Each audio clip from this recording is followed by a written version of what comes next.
Yeah, the rate at which marriages are breaking now is alarming. Because I think my humble advice to every woman, right? Before you get into before you get into marriage or relationship with any man, you have to go with two things.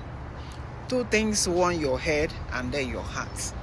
Because if you go only with your head without your heart, that means you don't love your husband enough.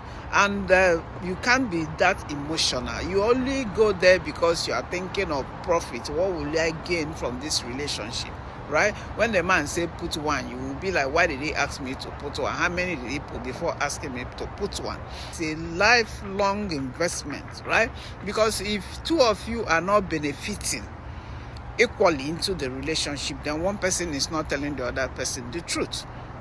When your husband is progressing in life, when he's building his career, you sit down there saying you are a housewife, you are raising your kids. There's nothing wrong with you raising your kid, but while you're raising your kid, you should also think of what to do, right? Because a man cannot rise in his career and then he's making enough money, because the gap between you and your husband are not supposed to be too wide. When it's too wide, there's complex in one person. As your husband is growing and progressing in life, you too will also grow alongside your husband, so that the gap between the two of you will not be that much, and you get involved in whatever your husband is doing. Knowing what your husband is doing is not that you're monitoring your husband. You should know the people your husband associates with or your wife associates with. You should know his business partner. You should know his in and out. Knowing his in and out is not that you're choking him. It's just because in case of anything happen, you should know who your husband is going out with. Marry with your head means you should know who your husband is, know your husband's culture, so that you'll be able to respect him. You should be able to respect your husband's family and know what he likes and what he doesn't like.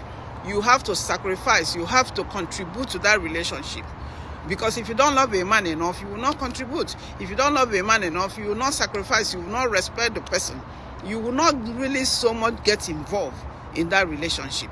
If you go in with only your head, you're always calculating, how will this relationship benefit me more? That is the only thing you will think about in this situation. Because you are there only with your head. You're just calculating. When a man says, don't do this, you say, why will I not do that? When your husband says, do this, you say, why will I do that? But when you go there with both your head and your heart, your thinking cap and the love in your heart, you'll be able to grow together. Because I've seen that the reason why most families divorce or most couple divorce is selfishness is also, involved.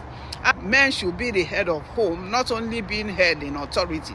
You also be head financially, right? You cannot say I'm the head of the family, then you are there relaxed and your wife is struggling, your wife will go to school, your wife will have the best of the job, your wife is now breadwinner of the home. The wife brings more to the table than you, and then you expect her to respect you, 100%. My dear, it doesn't go like that. She might not be doing it intentionally, right? It's just the way it is. Because if you are the man of the house and you take charge, your wife is a helpmate. Your wife should not be the head of the home, but a helpmate to you. So if your relationship has gone beyond you being the helpmate and your wife is the head of the home, come on now, what do you expect from the woman? So my people, my advice to each and every one of us is, as your husband is growing, you too, you grow, right? You too, you grow in the career. If your husband is going to school and bagging all certificates and then his career is, progressing, you don't just sit down and say, oh, I'm the breadwinner, don't just sit down and say, I'm a mother, I'm raising kids. Yeah, being a mother and raising kids is work, big work, right? But these days, because of a harsh economic situation, you also have